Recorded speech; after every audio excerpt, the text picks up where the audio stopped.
Do you think we can infer intelligence as well for this necessary being? Well, I think the very tools that we're using to discuss it. Felix philosophy. So if you're inferring, so if everything in the universe is contingent, then there has to be some sort of choice abstracted that made the universe this way particularly.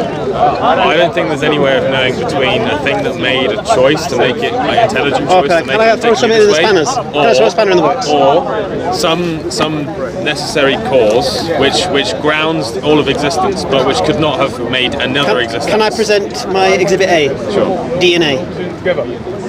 Yeah. You tell me of anything you know of in this universe that you're aware of.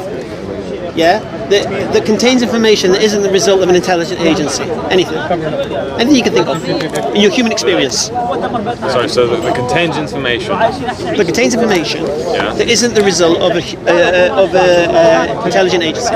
Anything. A photon. A photon. A photon traveling from the sun, contains information about its being and where it came from. No. We're not talking about data. We're talking about information, coding. That's what makes it. Yeah. So, for example, you read a book. You see a book. So a plant. A plant. Yeah, a plant has DNA. Oh, okay. And where's the DNA? This is the whole point. The plant is made of DNA. The DNA. How does the DNA become a plant? How does the cell become a plant? It's because of the information in the DNA, isn't it? So what I want to know is, my claim is this: the DNA inside, the information inside the DNA has to be, based on my human experience, the result of an intelligent agency. Because I know of nothing that contains it coding in this way that isn't the result of intelligent agency. Right, so you admit it's the limits of your knowledge that's leading to you. No, I'm saying to you, DNA contains information, and I'm asking you, where's that from? Where does the information come from? So all we can conclude on that is that it came from something. Came from something. Which we do not know. But we've already concluded as well that everything within the universe came from what? Necessary being. Therefore, if we find intelligence, where's the intelligence come from? I don't think there's a way of knowing between an intelligent being that made things this way as opposed to another, or something that made things this way. Can I recommend a book for you to read? Sure.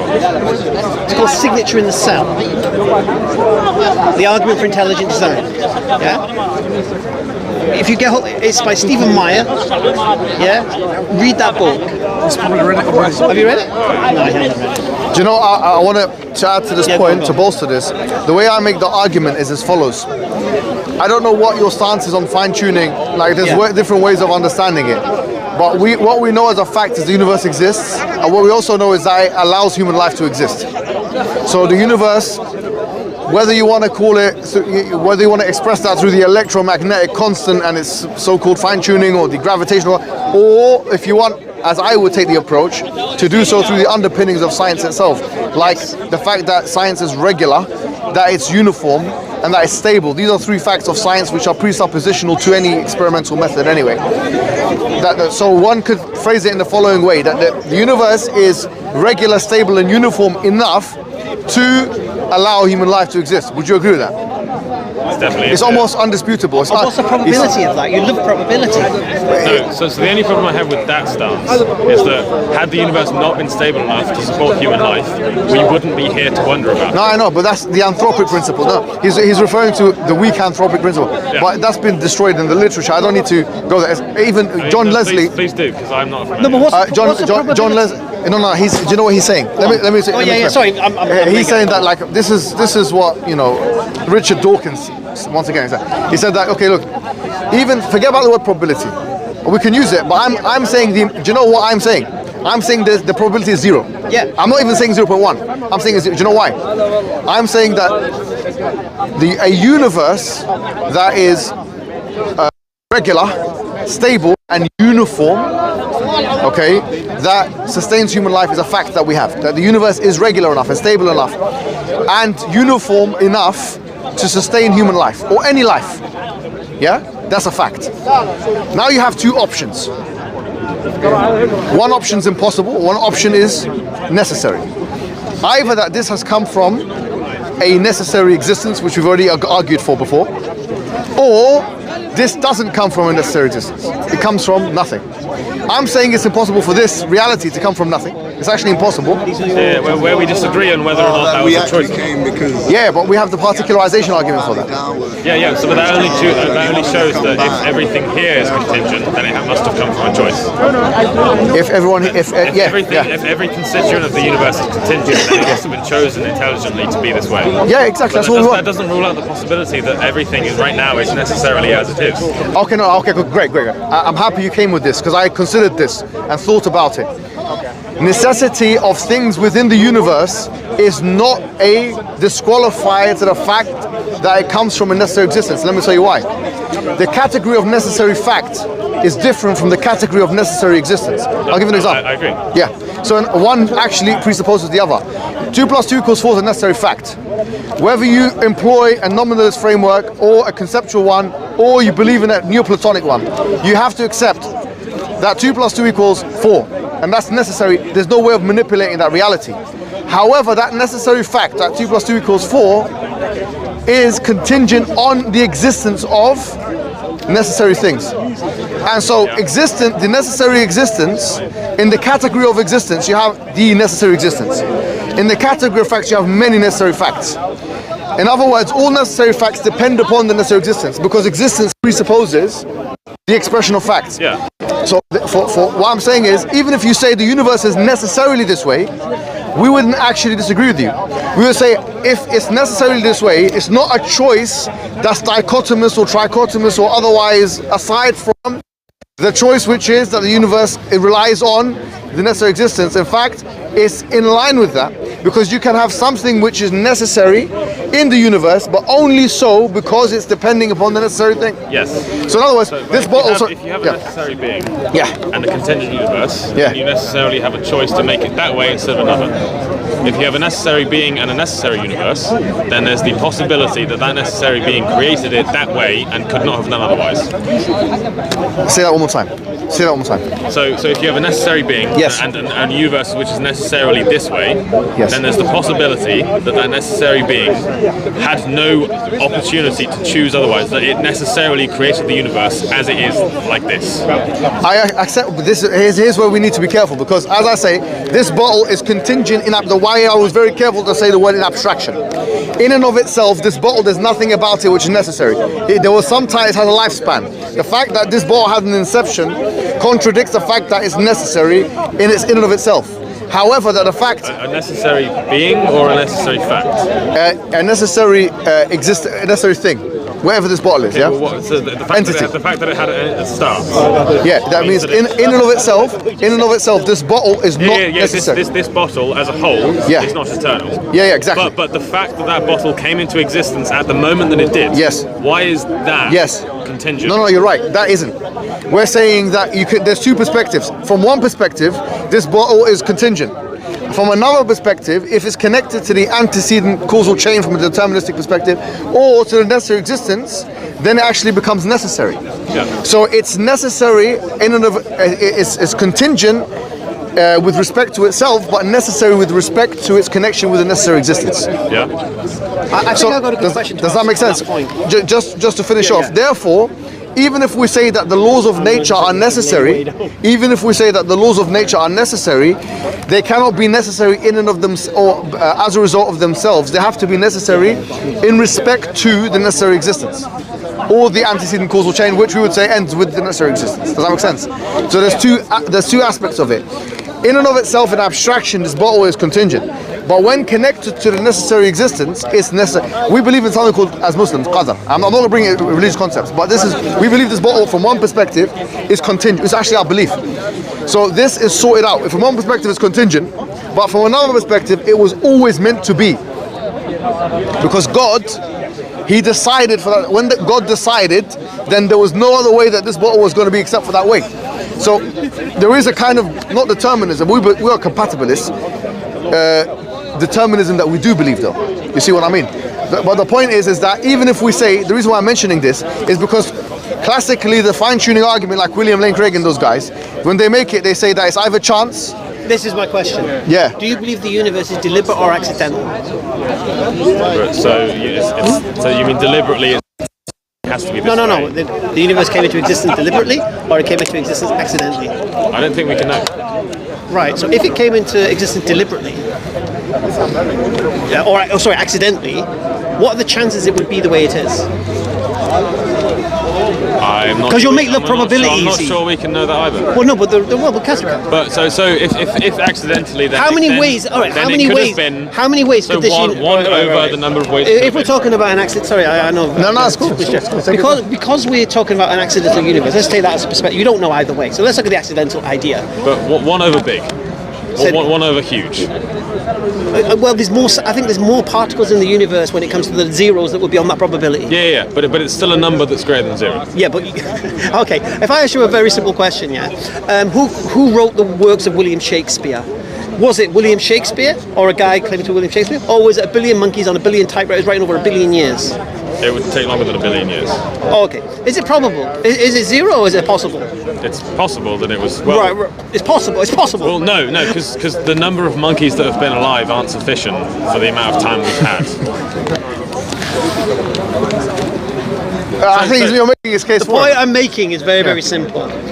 The odds of a billion monkeys, over a billion Having years, written the works of right, the works of Shakespeare, Yeah. is the same probability of this universe fine-tuning itself by accident to create life, support life.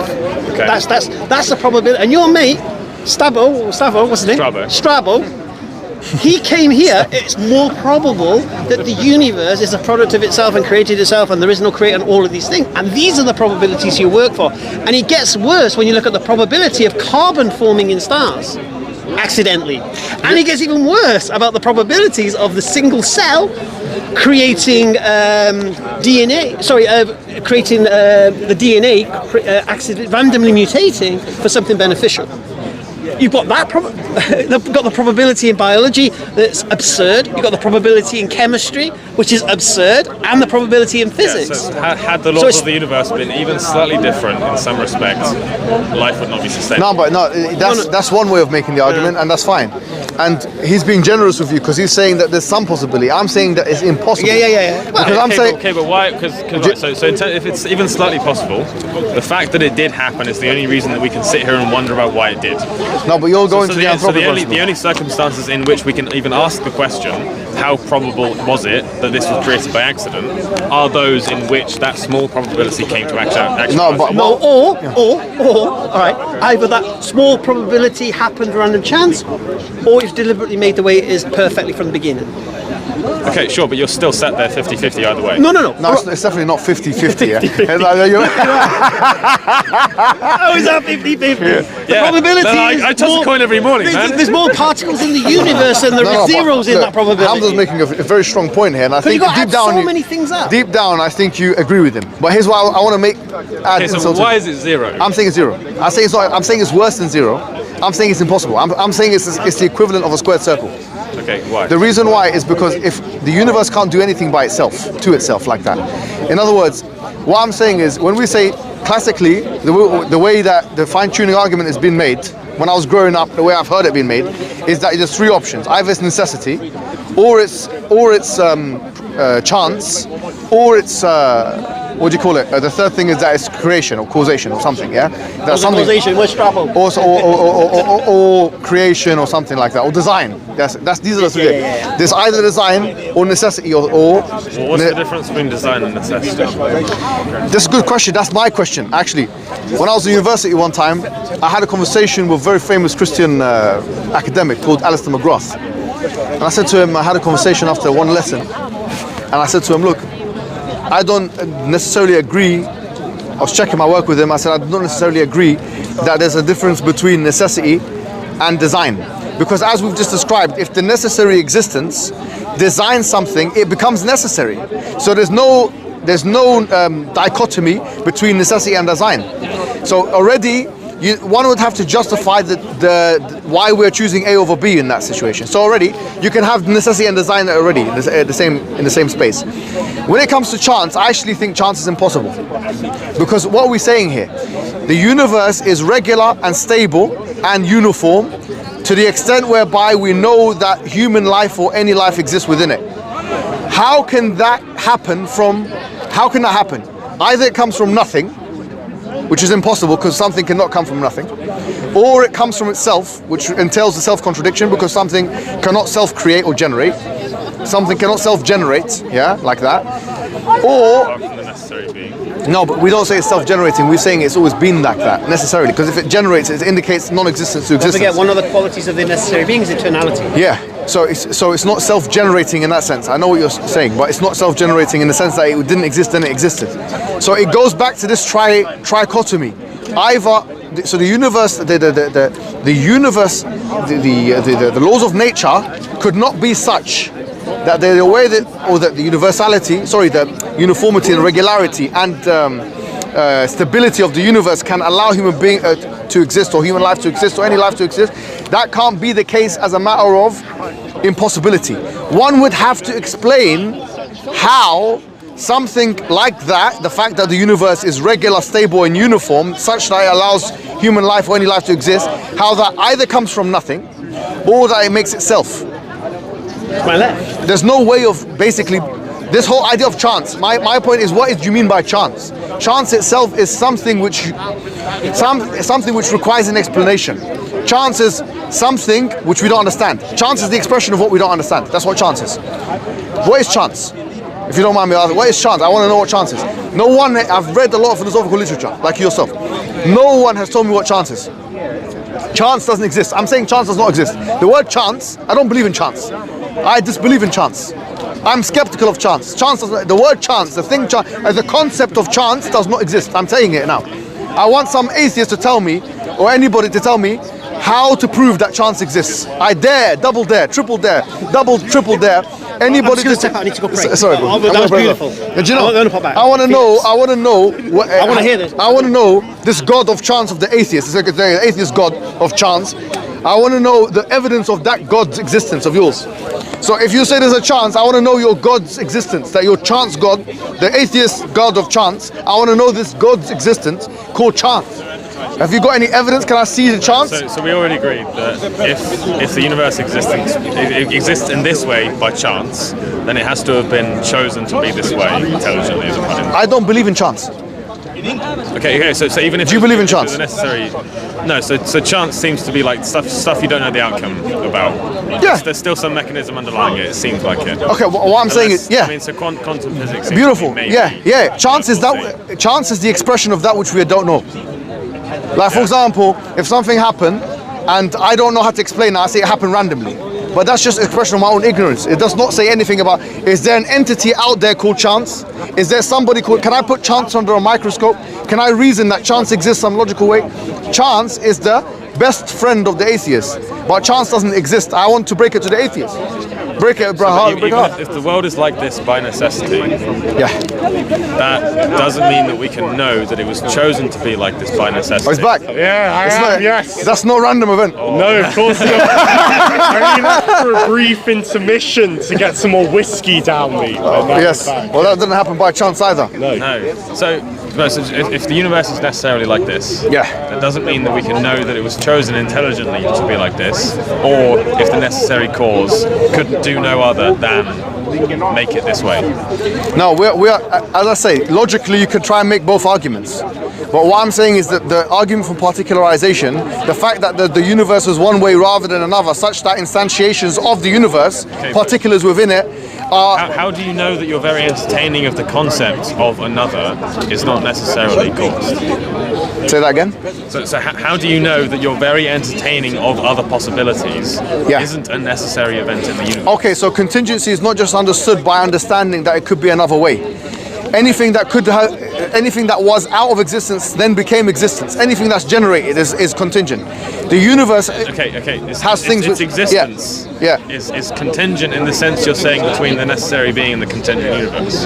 Yes, in that sense. But the fact that it became contingently like it is and has been and was, that might be a necessary fact.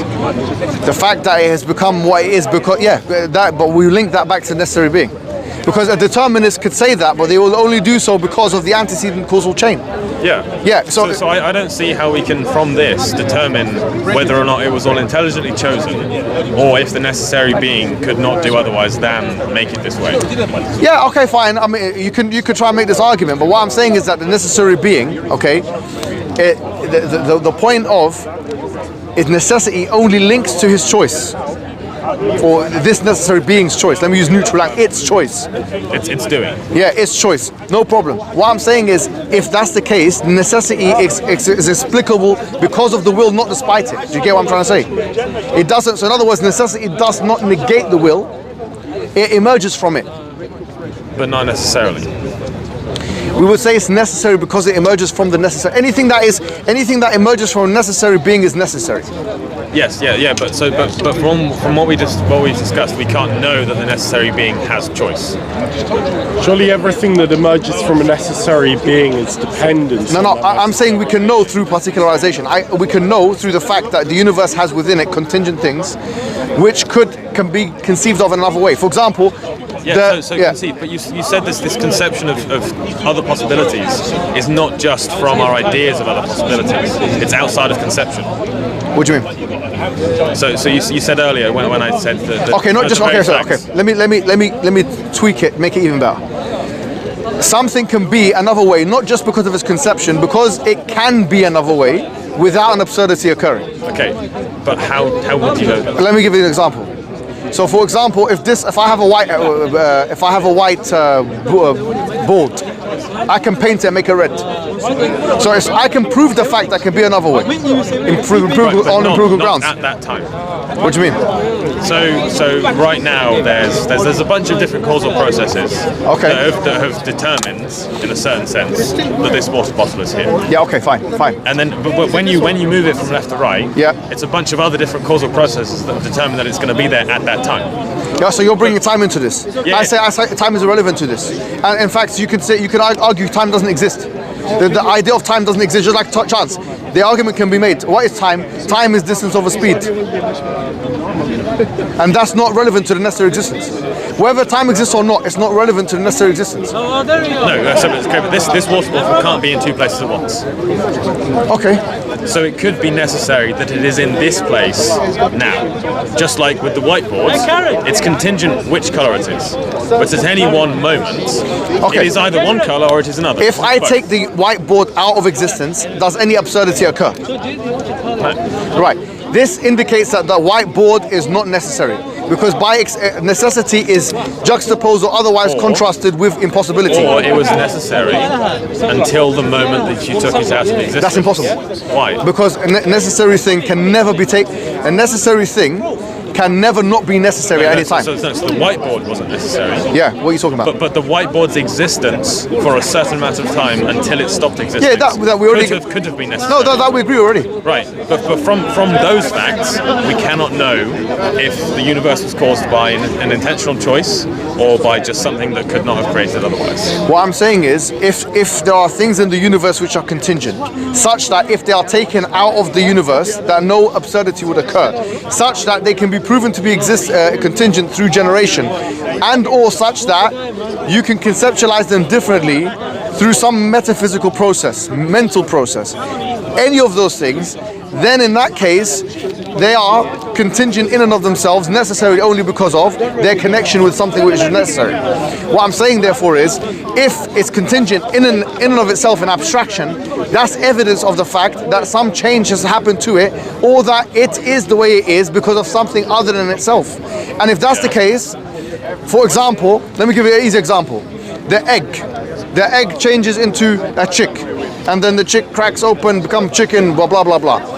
I'm not making an argument necessarily of potential versus actual, but you can make the argument. Something which requires something outside of it in order to change indicates that the finitude of that thing, the limitation of that thing, and the contingency of that thing. And the universe as a whole exhibits those traits. What I'm saying therefore that the universe, is contingent because of that, and that, number two, something is acting upon the universe. Something is acting upon it. Now, if something is acting upon the universe, it's acting upon it to be A rather than B. Because Okay, so this is where I'm not getting this. So Yeah. Why? So because of all of these things, it's they're contingent beings that can exist without the universe going into some logical error. Why does that mean that it was acting on it in such a way to be A rather than B? Why is B even a real possibility? Why can't it have been the case that A was the only ever real possibility? Okay, B is the act. I get your question. Could only ever have been to make A. I understand your question. It can be A. No. A over B is a real possibility in abstraction. Meaning, if I were to conceive of the thing which has been changed, or has been generated, and or can be conceived differently, that thing in abstraction, without connection to any necessary being in and of itself, that thing, is contingent. And or has something acted upon it. Yeah, something. but then the choice only exists in abstraction. Yeah, what I'm saying is that since it has those traits, A over B, yeah, which we know, there's nothing necessary in abstraction of a bottle being this shape. I could squash it. I could squash this bottle. I could squash it. You know. I don't know. I just said that 3 times. I can squash this bottle. I believe you. All right. Okay. So therefore, there's not nothing necessary about the shape. However, from our perspective, that it comes from like a. So I agree with you. I know what you're saying. You're right. That from one perspective, this was determined. I'm saying that clearly, but that's from the perspective that is connected to the determiner. Simple as that. Yeah, but even in the sense that it's contingent, I don't think that necessitates that the thing that grounds its existence, the thing upon which existence it relies, has this intentional and intelligent will that you're Okay, attributing to. no problem. You have an Well, issue that goes with... back to my original question. Yeah. Is the universe deliberate or accidental? Right, I need to pray. No, because it can be accidental. I need to pray Maghrib, yeah? So if I'll be back maybe, yeah? I'm just going to pray and come back, yeah. okay? If you're still here, sorry. No, I think Wrap up? we can wrap it up. But Right, think about what you said, yeah? But what we can And then do, come to Islam. But what we can do, no, what we can do if you're up for it, yeah, I'll do something on my channel, yeah. Yeah, perfect, We'll basically we'll bring Invite support him. as well. Yeah. Invite Felix, invite Strabo. Maybe when you've not had. He's a your very nice guy. Yeah, and we'll have these conversations, and we'll do it online if you want. We can do it online. It's not a problem. So you don't need to come to the park. No, honestly, you're invited to come to the mosque. Ramadan, you break fast with you, and not with that, but something else. You know, or you can come on his channel. You're a good guy. I like you. Yeah. Thank you very much. Very enjoyable. So happy to have Felix. Honestly, because I wasn't going to come to the park today. I decided yes, I wasn't going to come, and then very glad you did. I'm happy. I'm glad I came. Because we want to Felix, instigate this conversation, It's and very, Yal's very happy. Very good conversation. You know that? You know, because they make Yal believes in God. Yeah. And I was speaking to him, and he says, "Oh, my friends, they have really good arguments against God." Yeah. And then Felix and Strabo come. Wow. And we're like, yeah. And then I see you yourself, my friend. Say it again. I'm going to go and pray. Thank you so much, bro. Yeah. But I do Anytime. have You're invited to anything you want. Yeah.